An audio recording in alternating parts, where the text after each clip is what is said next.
Rebonjour, en fin de compte, comme vous avez vu, j'ai repris l'explication de l'autre vidéo pour changement de master vac. Ça m'évite de remonter et de redémonter. Voilà. Donc là, on en est rendu aux deux compartiments plastiques enlevés. On va vous faire voir comment l'enlever, l'ancien. Donc voilà, ça c'est l'ancien, vous voyez dans quel état il est. Voilà, parce qu'on va changer ça. Donc voilà, c'est faire le point à peu près. Mon téléphone, c'est téléphone à peu près, mais bon, voilà. Donc en fin de compte, ça s'arrache, ça se décolle pas, ça s'arrache. Parce que c'est collé, c'est collé. Donc vous arrangez pour enlever l'ancien tout le long. Voilà. Donc ensuite, il reste de l'ancien joint dessus. Donc je prends le côté plat du cutter et, pas évident avec le truc à la main, je le racle comme ça. Tu peux me tenir derrière 2 secondes, s'il te plaît, chérie?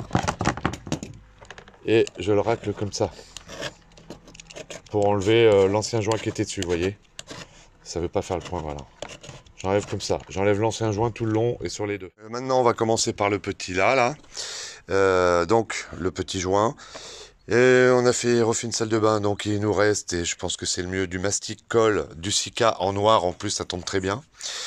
Donc on a hésité de dire, est-ce qu'on en met dans la rainure là, ou est-ce qu'on en met un petit filet tout le long. Donc on va opter pour le petit... on va tester sur le petit, juste en mettre sur la tranche tout le long et essayer de le mettre après dessus. Voilà, on a mis un petit filet, c'est surtout vers l'intérieur, pas vers l'extérieur.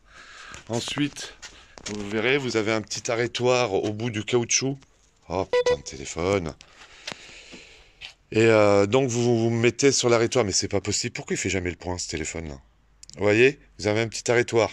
Donc vous le mettez dedans, on appuie dedans, voilà, comme ça. Et après, vous l'emmanchez tout le long. Tout le long là-bas. Voilà, ça vient d'être mis. Donc on a bien mis en place au début, ça dépassait trop. Donc on l'a bien mis par rapport à la rainure, tout est impeccable sur le grand.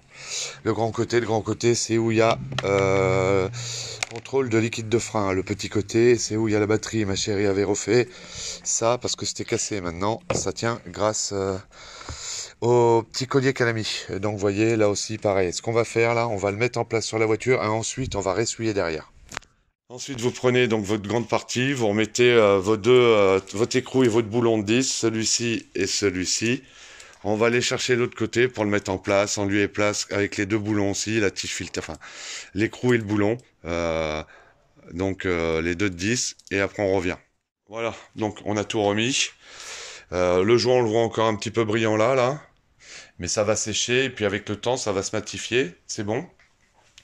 Sinon, on a corrigé un petit peu à certains endroits.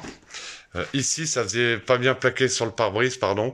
On a ravancé un petit peu le joint, on l'a ressorti un petit peu, mais avec la colle, le mastic colle, ça ira, le mastic colle noir Sika, pour que ça épouse à peu près bien partout, tout le long, vous voyez, tout le long jusque là-bas. Voilà. Bon, après, il vous reste plus qu'à remettre vos essuie-glaces, et puis, vous êtes bon. Donc, je vous dis bonne mécanique, et à plus tard pour une autre vidéo.